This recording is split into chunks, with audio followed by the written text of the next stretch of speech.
اعوذ باللہ من الشیطان الرجیم بسم اللہ الرحمن الرحیم۔ سورہ فتح آیات نمبر 18 تا 26 میں ان لوگوں کا ذکر جنہوں نے بیعت رضوان میں شرکت کی، ان کے لیے اللہ تعالیٰ کی خوشنودی، فتوحات، غنیمت اور فتح مکہ کی بشارت۔ اس امر کا بیان کہ اگر صلح حدیبیہ کے موقع پر کفار جنگ کرتے تو شکست ان کا مقدر بنتی۔ اعوذ باللہ من الشیطان الرجیم۔ لقد رضی اللہ عن المؤمنین اذ یبایعونک تحت الشجرة فعلم ما فی قلوبهم فأنزل السکینة علیہم وأثابهم فتحا قریبا۔ حقیقت یہ ہے کہ اللہ ان مومنوں سے راضی ہو گیا جب وہ ایک درخت کے نیچے آپ سے بیعت کر رہے تھے، اور اللہ کو ان بیعت کرنے والوں کے دل کا خلوص بھی معلوم تھا۔ پھر اللہ نے ان کے دلوں پر سکینت نازل فرما کر ان میں ثابت قدمی اور اطمینان پیدا کر دیا، اور انہیں جلد ہی فتح بھی عطا فرما دی۔ وَمَغَانِمَ كَثِيرَةً يَأْخُذُونَهَا وَكَانَ اللَّهُ عَزِيزًا حَكِيمًا۔ اور بکثرت مال غنیمت بھی دیا جسے وہ حاصل کر رہے ہیں، اور اللہ بہت زبردست اور بڑی حکمت والا ہے۔ یہ بیعت صحابہ کرام نے حدیبیہ میں رسول اللہ صلی اللہ علیہ وسلم کے ہاتھ پر عزم جہاد کے لیے کی تھی، جب یہ خبر اڑی تھی کہ حضرت عثمان جو بحیثیت سفیر مکہ گئے تھے، انہیں مشرکوں نے قتل کر دیا ہے۔ وعدكم الله مغانم كثيرة تأخذونها فعجل لكم هذه وكف أيدي الناس عنكم۔ اے مسلمانوں، اللہ تم سے بکثرت اموال غنیمت کا وعدہ فرما چکا ہے جنہیں تم عنقریب حاصل کرو گے، لیکن فوری طور پر تو اس نے یہ فتح تمہیں عطا کر دی اور لوگوں کے ہاتھ تمہارے خلاف اٹھنے سے روک دیے۔ وَلِتَكُونَ آيَةً لِّلْمُؤْمِنِينَ وَيَهْدِيَكُمْ صِرَاطًا مُسْتَقِيمًا۔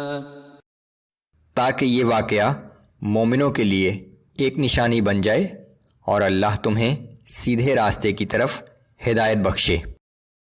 وَأُخْرَى لَمْ تَقْدِرُوا عَلَيْهَا قَدْ أَحَاطَ اللَّهُ بِهَا وَكَانَ اللَّهُ عَلَى كُلِّ شَيْءٍ قَدِيرًا۔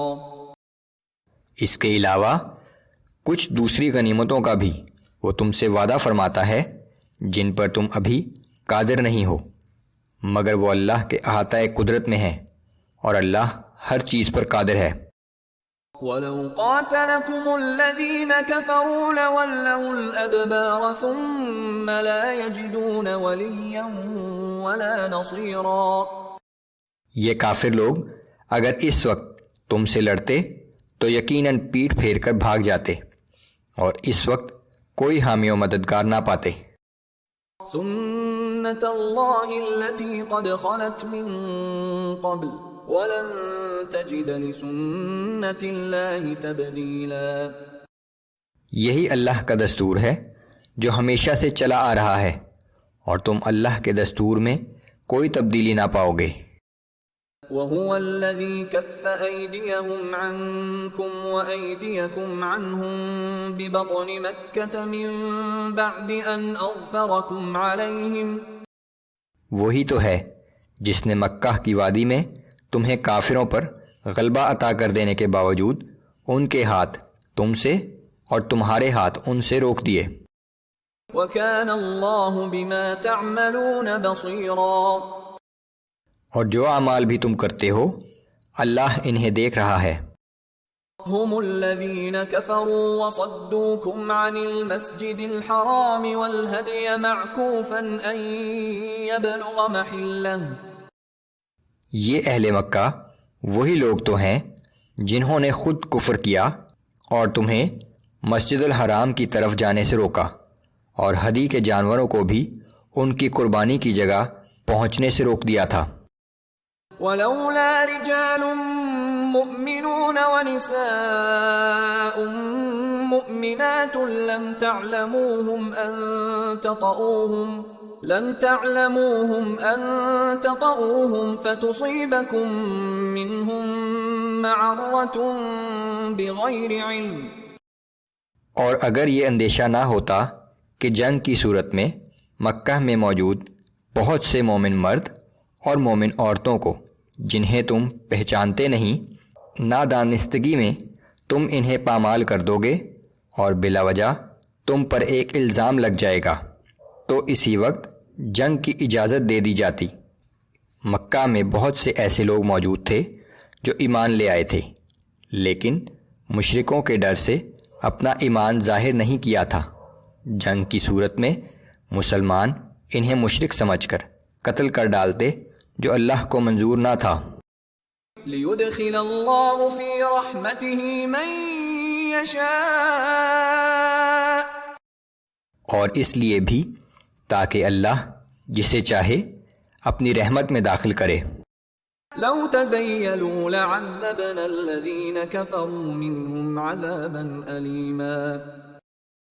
البتہ اگر مکہ کے وہ مومن مرد اور مومن عورتیں الگ ہو گئے ہوتے تو ان اہل مکہ میں سے جو لوگ کافر تھے ہم انہیں ابھی دردناک عذاب کی سزا دیتے۔ اذ جعل الذين كفروا في قلوبهم الحمية حمية الجاهلية فأنزل الله سكينته على رسوله وعلى المؤمنين وألزمهم كلمة التقوى وكانوا أحق بها وأهلها وكان الله بكل شيء عليما۔ جب کفار مکہ نے اپنے دلوں میں غیرت کے نام پر زمانہ جاہلیت کی عصبیت کو جگہ دی تو اللہ نے اپنے رسول پر اور مومنوں پر سکینت نازل فرمائی اور انہیں تقوی کی بات پر قائم اور مستحکم کر دیا کہ وہی اس کے زیادہ حقدار اور اہل تھے، اور اللہ ہر چیز کو خوب جاننے والا ہے۔ صلح حدیبیہ کے دوران ایک ایسا موقع بھی آیا جب کفار نے ایسی ناپسندیدہ حرکات کیں جن کی بدولت جنگ شروع ہو سکتی تھی، لیکن اللہ کی حکمت یہ تھی کہ ابھی جنگ نہ ہو، سو مومنوں کے قلوب پر اطمینان اور سکون نازل کر دیا۔